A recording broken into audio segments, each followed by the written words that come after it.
Here's a place where all of us can be safe. Our stories of transformation can be safe, and all the things we want to research are safe here. This is Safe Space with Cheyenne. I'm really excited you're here, and I hope you stick around for a while, because I've got a lot to show you before I leave Earth. I love you guys. Hello, all my Safe Space friends. Today I have Karin McLean. She is an author, a mother, a wife, and a survivor. She has put that survival story into a book titled Bright Days Do Come, A Journey of Lost Light and Signs from Beyond. She was gracious enough to send me a copy that I could read before this interview. And the first time I opened the pages, I got 50% of the book read in the first day. Page turner, couldn't put it down. Within the first 10 pages, I was crying. I felt the emotions. I felt everything. And I was seeing the story as I was on the outside looking in at all of this. I took a couple days to integrate what I read, and then I finished up the rest of it. And not only is it an inspiring novel, it is a true story. And she's extremely vulnerable about the things that she went through before, during, and after the accident. So having her on today is a privilege for me because I got to read the book, but also a privilege for us to hear more of the behind the scenes and just hear from the author herself about the truth of loved ones being able to communicate with us after they move on. We really don't die in a sense that we think we do in the physical world, and bright days do come. So Karin, thank you so much for joining me today. Thank you so much for having me. It is an absolute privilege to be here. So I really appreciate this opportunity. Well, I've been looking forward to this for weeks, and I've been stalking your website and just getting, all the information that I can on you. And like I said, I know I left a review on Amazon. I believe reviewing any author's books, it just helps them tremendously with all the rankings that we go through.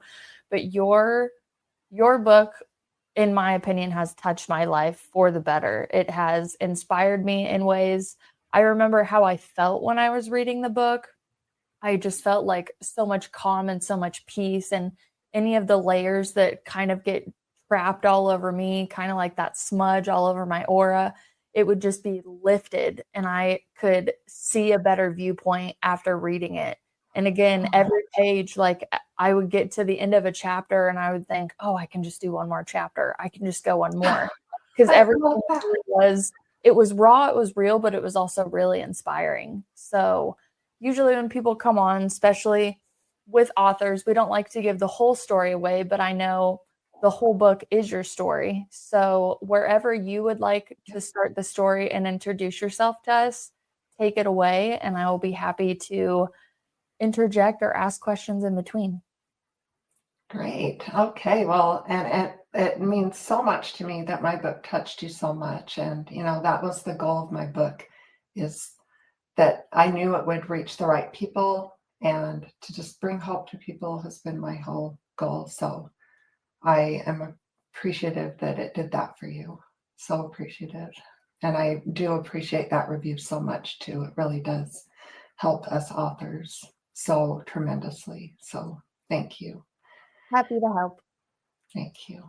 So my story began, I grew up LDS, which is the Church of Jesus Christ of Latter-day Saints, widely known as the Mormon religion. So I grew up religious. When I was 18, my family and I decided to take a quick trip to a town called St. George, Utah. I'm from Utah. And that town is about 4 hours away from where we live. And I'm the oldest of 4. So at this time, I was 18.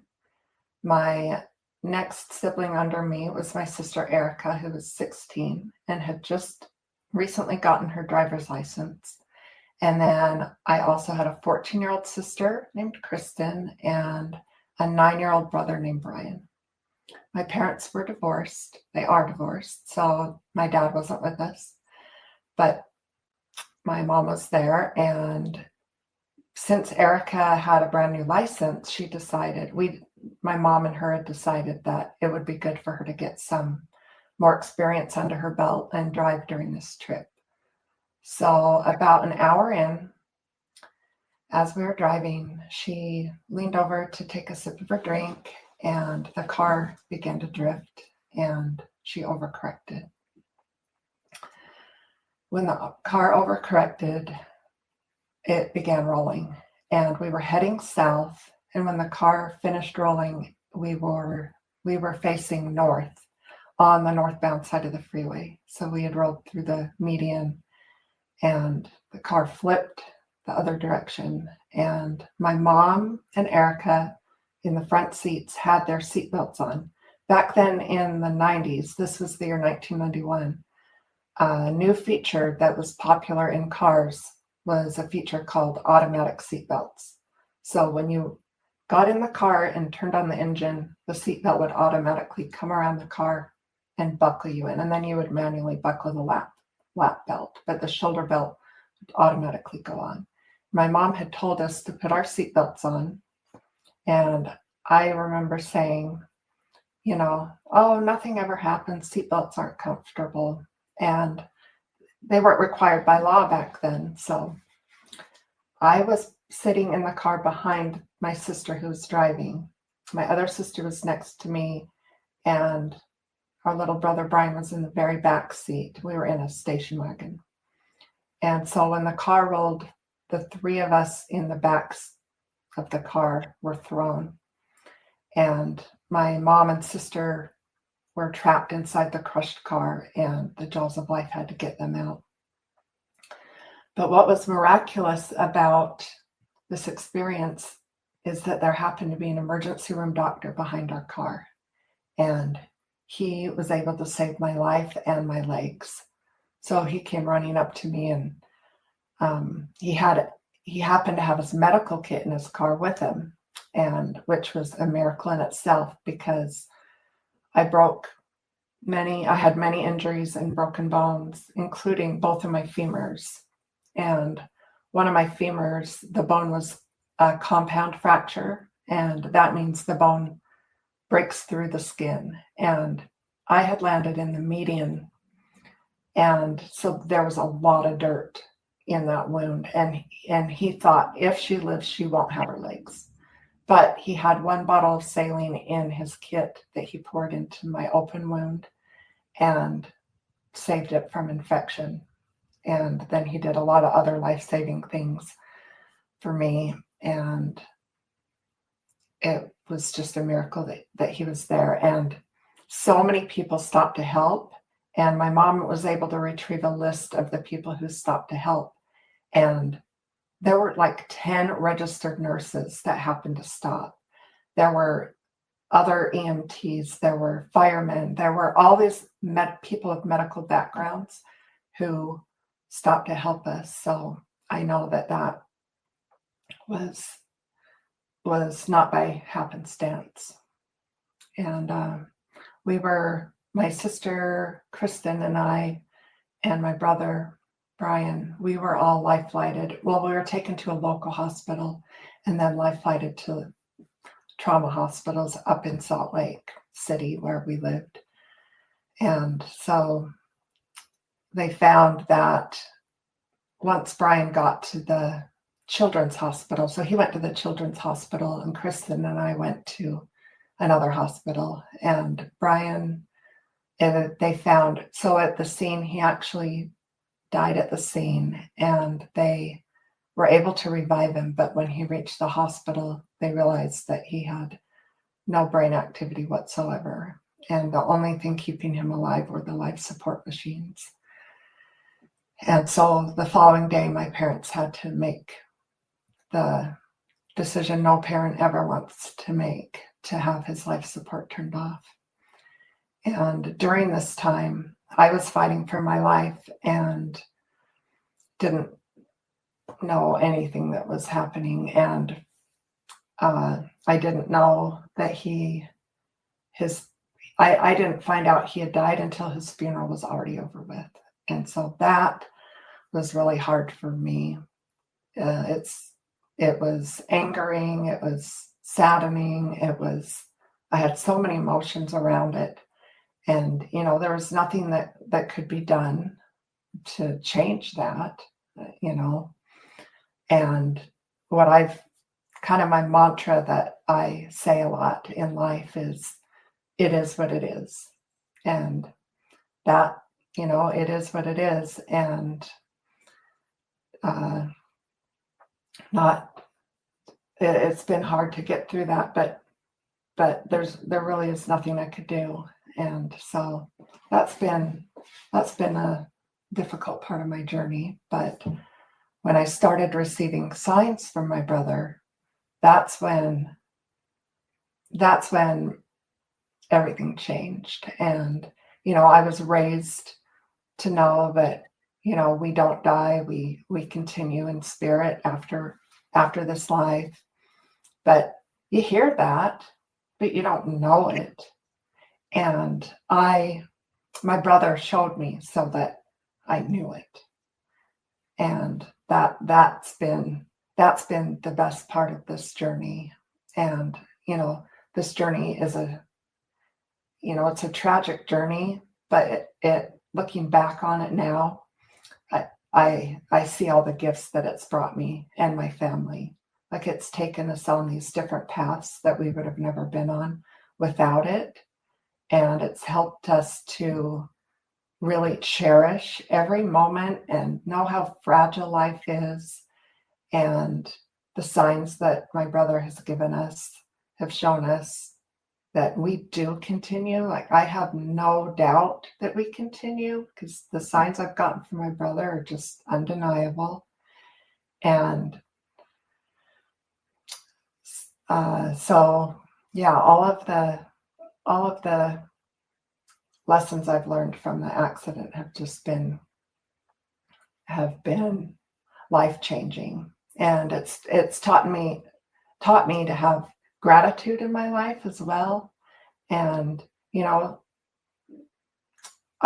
luckily, you know, I was in a rehab. I had to go live in a rehab for 3 months. But I can walk now. I have my legs. I live a pretty much normal, pain-free life, given all the injuries that I had. And so I have so much gratitude. And when I hear people say, oh man, I didn't get a parking spot close to the store, we've got to walk. And it's like, oh, how sad. Be grateful. Be so grateful you can walk. Just every little thing.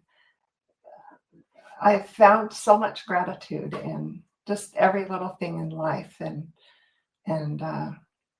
you know, the opportunities that present themselves to us in this life they don't always look like this great opportunity, but you know, they're not wrapped in a bow, but they are a gift that you can look back and see the gifts in the trials. And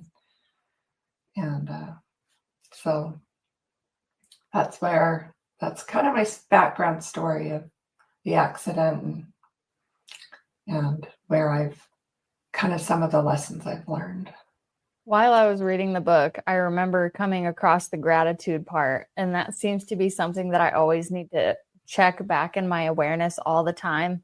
You know, you're going to have bad days no matter what.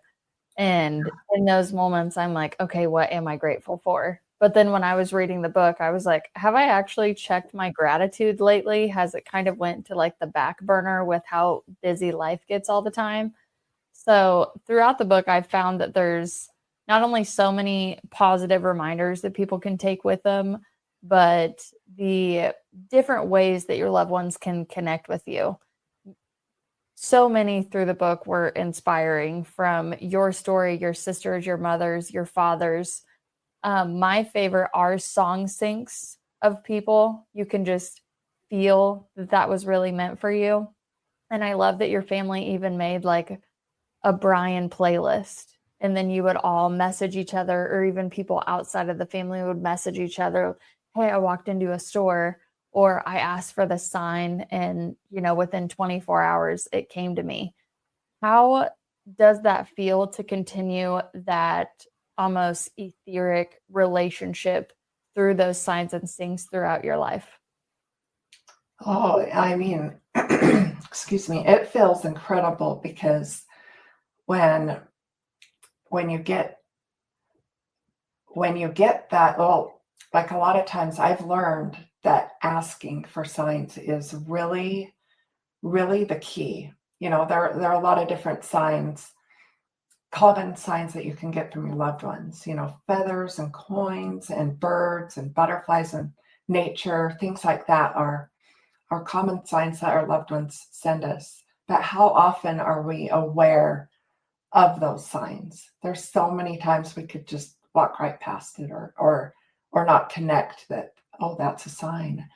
And so to me, asking is the key. And so when I ask for a sign from my brother and he delivers, it just strengthens that connection, and it makes me so happy. And I've changed my perspective. The first while after the accident, it was like, oh, we only had Brian for 9 years, because he was 9 years old when the accident occurred, when he died. And I've learned to look and say, I got to have 9 years with this sweet angel boy. And also, instead of I've lost my brother, I don't have my brother, I have an angel now. I have an angel who I knew, who I know, who is my brother, who is by my side all the time, and he shows me that. And even in so he was born in 1982. And so over the years, I've asked him for an 82 as a sign. So I encourage people to think about what your loved one liked. Like what songs were their songs? What was their birth year? What was something they really loved? And ask them for that as a sign. And so over the years, I've asked him for 82s as a sign. And I started feeling this nudge to write a book. It was like someone was almost kind of nudging my shoulders. And, it kept getting stronger and stronger. And I thought, oh, well, I don't know how to write a book. I've always liked writing, but, you think about writing a book and it seems daunting and just the unknowns of, I don't know how to do that. And eventually the nudging got so strong. And I said, okay, Brian, if I am supposed to do this, I can't deny these nudges. If I'm supposed to do this, please give me an 82. Give me another 82. And that night I logged online to pay my credit card bill, and my balance staring back at me was his answer. It was 8282, which to me was like, hell yes, sister, you've got to write this book. And I had been telling myself, I don't know how to do it. I don't know how to do this. And I changed that perspective and thought, yeah, I don't know how to do it, but I will figure it out. And I went into the library. I took my kids to the library and I saw all the books there. And I just thought, all these people did it. And behind each book you see here, somebody did it. And so I started writing, and luckily I had journaled a lot of the signs that my brother had given me over the years. And because he wasn't alive when Facebook was a thing. And so I actually created a Facebook page for him years ago, because I wanted a place where family and friends could connect and could wish him a happy birthday, and a place where that they could see all of his pictures. I uploaded every picture I have of him on his private Facebook page, and I invited all of his old friends. All of our family members are part of that. And whenever I'd get a sign, I would either journal it or I would share it on his page. And so I began by using that as a rough draft with everything. And I encourage people to write, when you get those signs from your loved ones, write them down, because over time the details fade, or you remember that you got a song from your loved one, but you don't quite remember the details around it. So I really encourage people to write them down. And then it's something really nice to look back on too, and to build. And before you know it, you'll have a book too of all the signs. And we started out talking about music. And so, there was a handful of songs that were popular at the time of Brian's death that he absolutely loved. And so whenever we hear those songs, we all think of Brian. And they're rare songs. I mean, they were in the late 80s, early 90s when they came out. So you really don't hear them very often. One of them was sung at his funeral. It was the song Somewhere Out There. And that song's really rare to hear. But I had this album. I was driving one day and I had this. It was the day I found out I was pregnant. And I was driving. I had driven up to go tell my mom in person that I was pregnant. And I had this album that contained almost 200 songs. And I had it set to shuffle. And on the way home, after seeing my mom, 2 of the songs came on right in a row. And I thought, okay, is that you, Brian? It's gotta be. That's Brian's way of congratulating me. And so the first song that came on was More Than Words by Extreme. And that's one of Brian's songs. And then the next song was Kokomo by the Beach Boys. And I called my mom and I told her, these 2 songs came on. I know it's Brian telling me congratulations because this album has almost 200 songs on it. It's on shuffle. I mean, what are the odds? The day I find out I'm pregnant and I'm celebrating, I come up to tell you that's his way of congratulating me. And she said, yeah, that's so amazing. And she said, wouldn't it be amazing if Somewhere Out There came on too? And I said, oh, that would be so amazing. But I don't have that song. And that would be amazing as well. And then we said goodbye so I could focus on driving. And after we got off the call with each other, I started thinking, was that really Brian? It can be easy to say, well, they were on the same album and maybe I'm just trying to make something out of nothing. Maybe it wasn't. It can be so easy to doubt the signs.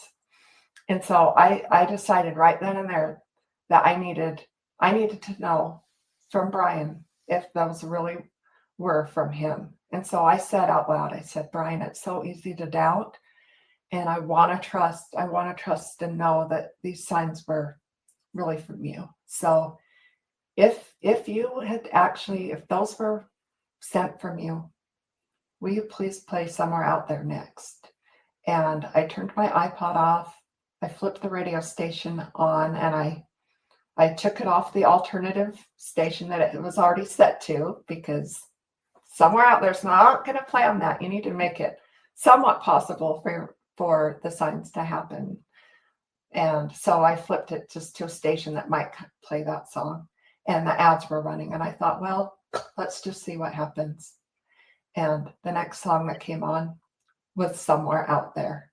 And I was astounded. And I was driving and I was like, oh my gosh, Brian, thank you so much. You just confirmed that to me. This is incredible. And I called my mom and I turned up the volume on the radio and I held my phone up to the speaker and I said, listen to this, Mom. I said, what you just said. And I said, I asked Brian, I said, prove it to me that those songs were really from you. And I asked him for Somewhere Out There next. And here it is. And she couldn't believe it either. And we were absolutely blown away. And that's when I learned that you can ask for signs. And to me, asking for a sign is, you're not bothering your loved one. I think some people think, oh, they're busy. But it's like sending a text to your loved one and it sets the stage and puts you both on the same page because you know what to look for. They know what to deliver. And it's like, oh, I think it really helps our loved ones out because they're like, okay, I always think, maybe a loved one wants your attention, so they mess with the light and they turn the light in the room on. But you walk past and you go, oh, I must have left that light on. You turn it off and they're going, that was a sign, So asking really puts you on the same page. Yeah, so I've learned to ask, and my family has learned to ask, and it really has been a way to show all of us that he's listening, he's there with us, and we can still have that connection, and he can let us know that he's still there by delivering those signs to us. I think it's just a true testament of not only life does go on after our physical vessels go away, but unconditional love, source love, whatever people would like to refer to it as, it really, I mean, it is energy. It can't be destroyed. It's going to go on and on and on and on. But I know so often in the grieving process, people grieve so hard on the physical that they can miss those signs because they're stuck in grief. So I find it, no matter if I look at near-death experiences or past loved ones coming,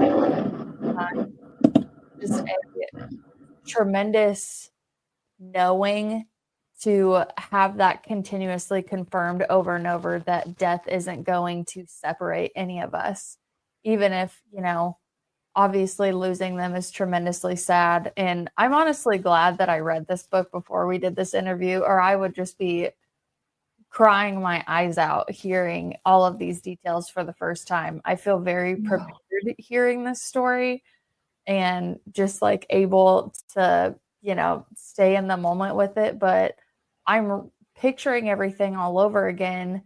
And two stories that come to mind is one, when I read the 82 part, because I used to ask for signs all the time and I kind of stopped. And then around the time that my grandma passed away in January, we had like a conversation way before she passed. And I was like, hey, when you get to the other side, if you want to give me a message, like, what are you going to come back as? So I know how you're going to communicate with me. And she always said she loved cardinals. So she's like, you'll see a cardinal, you'll know it's me. That'll be my thing. And I'm like, okay. And my grandpa is hummingbirds. He's still with us, but when that happens, I know. So a couple months after she had passed, I was helping Monroe understand, people's physical vessels pass away, but the energy, the love that we have for them, they're with us. And, we can talk to them even though we can't see them. I know it's hard for you to understand because you're 5, but, if you ever just want to talk to grandma, you can talk to her. It's no big deal. And within the week, I noticed there was a nest forming above my front door. And when so I sat there because I was wondering, like, is it a blue jay? Is it a robin? Like, what is it? And it was a cardinal's nest right above my front door. Oh, wow. That is awesome. Oh my husband, he's like, I need to go clean the gutters. I was like, you leave those gutters alone. My grandma's up there. Yeah. I love that. Oh, and I love that you talked to your daughter about asking for signs and letting her know she can do that. And I did the same thing with my daughter, because Brian is her uncle, and I wanted her to, they've witnessed a lot of the signs, and I've shared all the signs that I've received from Brian with my kids, but she hadn't really experienced one for herself, and so I encouraged her to ask for a sign. So she asked Brian I said, what do you want to ask him for? You could ask him for a bird or even a frog or, anything. And it doesn't mean that you might see that bird in real life, or you might watch a TV show and there's that bird, or see a billboard or read a book. They can come in. It's not always just literal. And so she said, I want Finn the cat. And I said, who is Finn the cat? And she said, oh, he's this orange and white tabby that came into our backyard once. And I said, once? Okay. How long ago was this? Last summer. I'm like, oh, so a year ago. Okay. And, his name is Finn. And she said, yeah, his tag said Finn, on his collar. And I'm like, okay. And I said, well, that might, that might be a little hard for Brian to deliver Finn the cat. But so how about let's ask for an orange and white tabby cat? And she said, okay. And within the hour, I went outside to throw some garbage away. And I went out through our back garage door, and I looked over on our porch steps, and there was an orange and white tabby sitting there who had meowed at me and got my attention. So I went out to just toss the garbage, and I hear meow, and I turn, there's this cat. So I race inside, and I'm like, Sola, we just got our sign from Brian. Come outside. There's an orange and white cat. And she came out, and we ran up to the cat and turned his collar around, and it was Finn. And she said, Mom, I remember you told me not to get that specific, but we can. Brian showed you. He brought us Finn. And I just sensed, and I'll show you from Brian, just reaffirming to me that you can be specific. And I think it helps to be specific, like with the song too. I asked Brian for Somewhere Out There. I didn't say play one of your songs next. I was specific, and I had kind of forgotten that and thought, oh, that might be too hard for him. And he showed me that it's not. He showed us. And so that was an incredible experience for not only for me, but for my daughter to realize that she has that relationship with him. She can connect to him too. And I reminded her too, when you're in trouble, when you're having a hard time, or there's a situation that you're not comfortable in, you can always ask Brian to help you. And he's there, he's listening, and our loved ones, their energy, like you were saying, and their energy can either enter an animal's body or influence an animal's body. And so that's how they give us signs through animals, is they have that power through their new energy that they are. And I think it's so neat because there are so many cool signs from animals and birds, and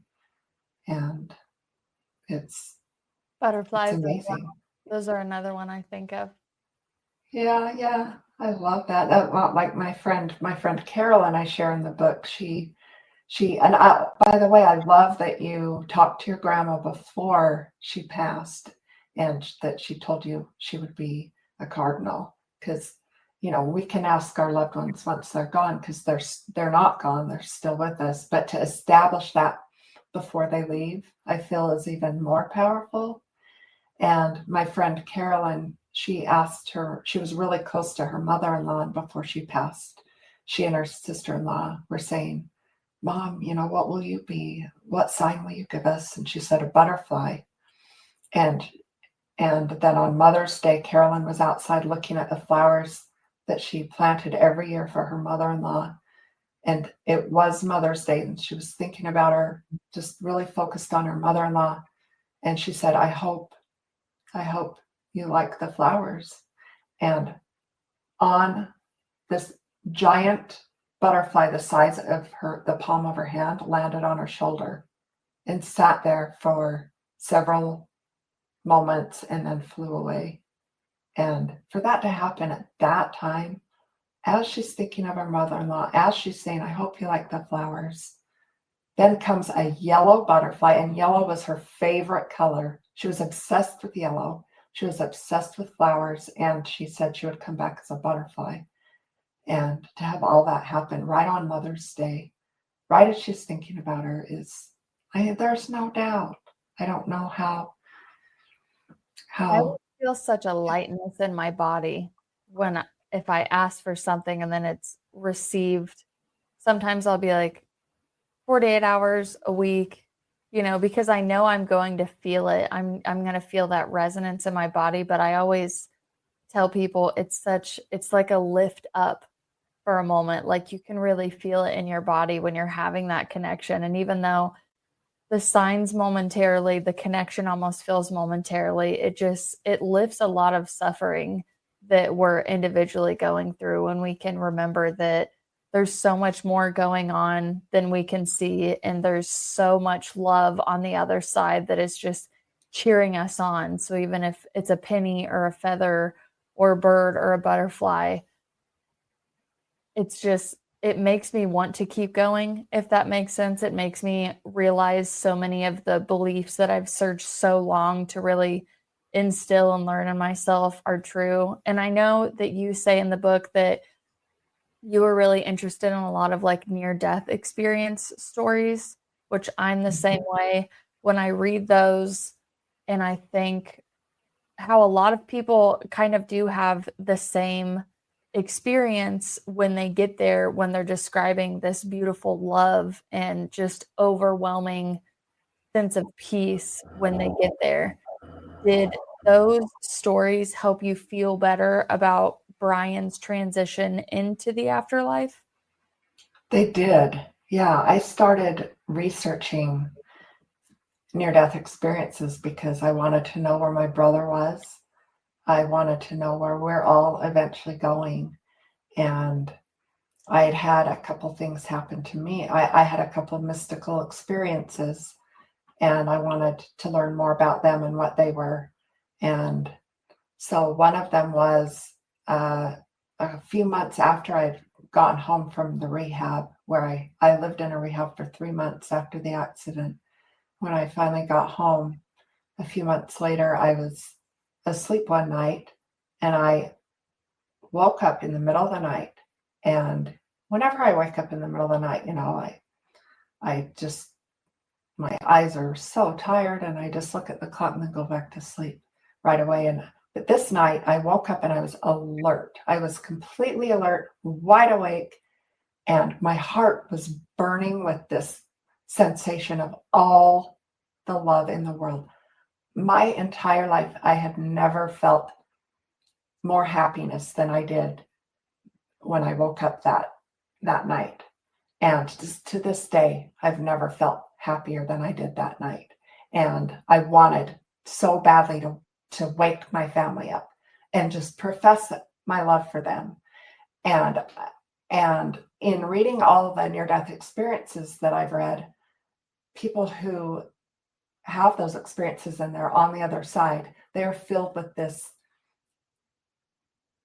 tremendous amount of love that's it's hard for them to describe because it's so powerful, and you really can't put words to it because it's this feeling that you've never really felt, and it's hard for me to explain. The best way for me to explain it is that it's like happiness on steroids. I have never felt that happy. And eventually I just was like, okay, breathe, calm down. Oh, I wanted to wake everybody up, but I didn't. And I finally went back to sleep. And when I woke up, I told my mom, what had happened. And we both were like, something you had to have had. My mom was like, you had to have had some kind of experience with Brian, some kind of out of body experience, perhaps. And, we thought, oh, well, it could have been this, and we've concluded it must have been an out of body experience. And although I wasn't allowed to remember, I don't remember why I felt that happiness, what I saw, where I was, if I was with Brian, what happened. But I don't think I was supposed to remember that for whatever reason. But the fact that I was able to remember and to be left with that feeling of love, that burning feeling of love. I mean, it felt like my heart was heated up. My heart was warm. It was burning with this just joy. And to wake up, to be left with that feeling so that I could relate to people when I read those experiences was incredible to be left with that.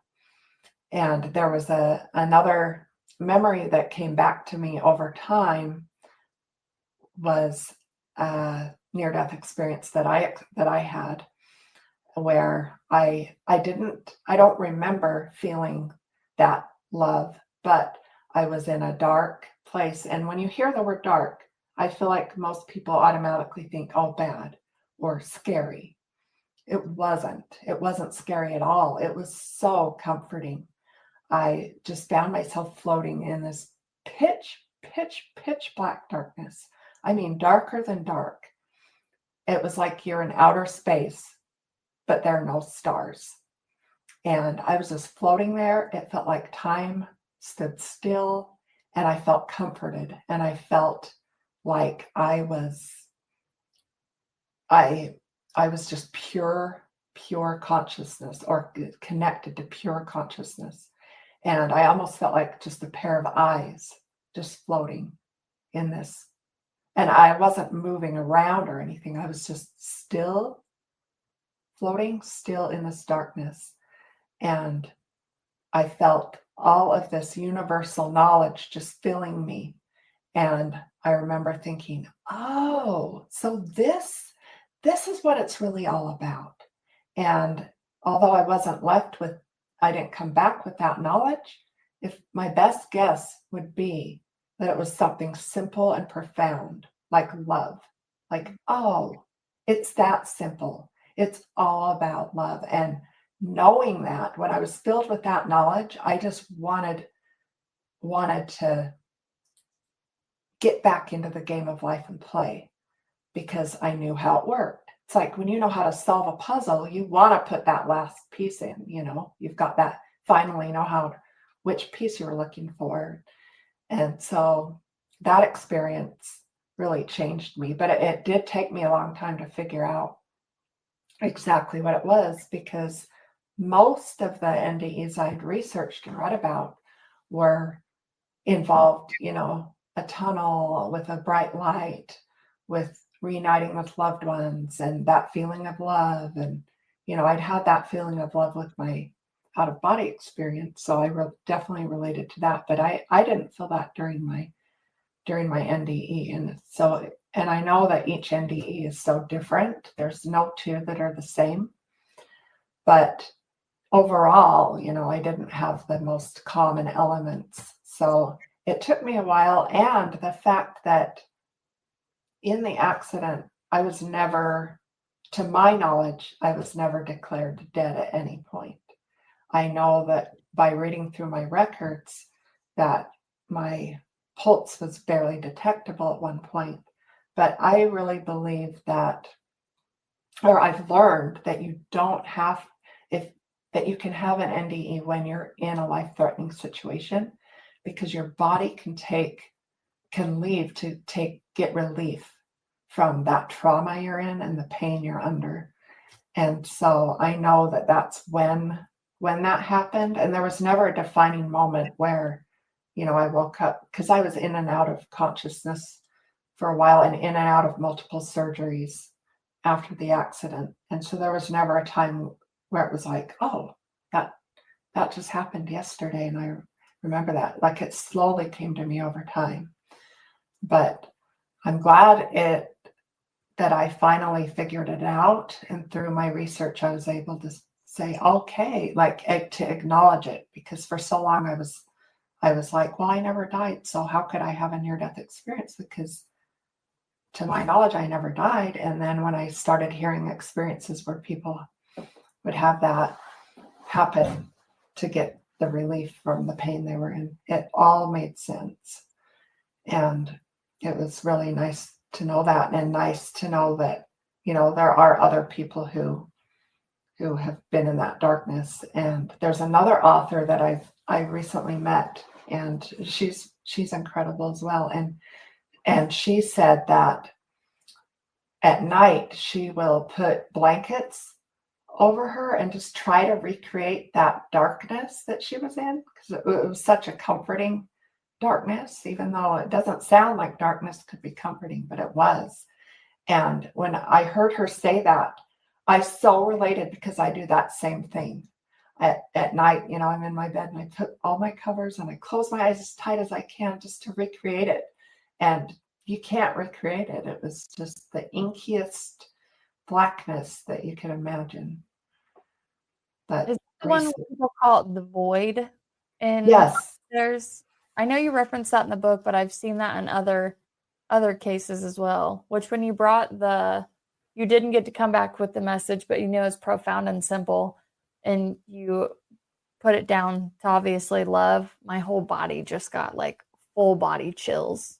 Anytime anybody brings that message back, it's so true. Not only can you hear it in a near-death experience or someone having, a revelation or an awakening, but honestly, if you look at a lot of art and a lot of musicians, they're telling all of these love stories just in, their own interpretation through their own vessels. So I've said this many times on the show, but I always believe when the Beatles said all you need is love, it was really a call to action. Oh, wow. Yeah, you're so right. I've never thought about that. Yeah, it's that simple. And I think we make life, we can make it so hard, or we can, get lost in the day to day, and just having that reminder that no, it's just all about love. And with every interaction you have with others, just leave them feeling loved. Leave every interaction, even just smiling at a stranger down the street. Your eyes, your smile are spreading that love to people. Mm-hmm. And I think it's important. And it sounds cheesy, but I love smiling and just spreading cheer around. And I've been called Colgate as a nickname before because I'm always smiling. But just spreading that love is so important, and that's what it's all about. I think that's a beautiful testament from everything that you've been through, how dark, especially the rehabilitation process, and then the emotional healing that continues after everything you've been through. I definitely think that you are nudged 100% by Brian and maybe some other lovely spirit guides to write this book to encourage others who have been through a similar experience or just lost a loved one in general, that they are always with us. So I appreciate you coming on the show today, and I definitely appreciate you writing that book, because it really touched my heart, and it really inspired me to not only dig into my gratitude again, ask for my signs properly, know that they will be well received. And another thing you said on there really quick about the signs was, if you ask for it, you don't necessarily have to go looking for it. And I like that reminder as well, because there has been so often where I feel like I have to do more work than just asking. So you put a lot of guidance in the book. I will have all of the links below if anybody would like to purchase the book or check out your website or contact you in any way. But I just appreciate you coming on today and sharing your story with us and all of your lovely signs from Brian. Thank you, Cheyenne. Thank you so much for this opportunity to be here. I'm so grateful that I got to share, and I just love sharing, and so grateful that I could meet you. I love your podcast. You're an incredible host, and I am absolutely honored to be here. Thank you. I'm so honored that you read my book and that you loved it. And it really means so much. I am gifting it. I hope my mom and my stepmom don't hear this episode before Christmas, but I am gifting it to them. If you ever write another book, if you have another story to tell, you're always welcome in the safe space. Thank you for coming in today. And friends, we will see you on the next episode. Please check that link below and get the book.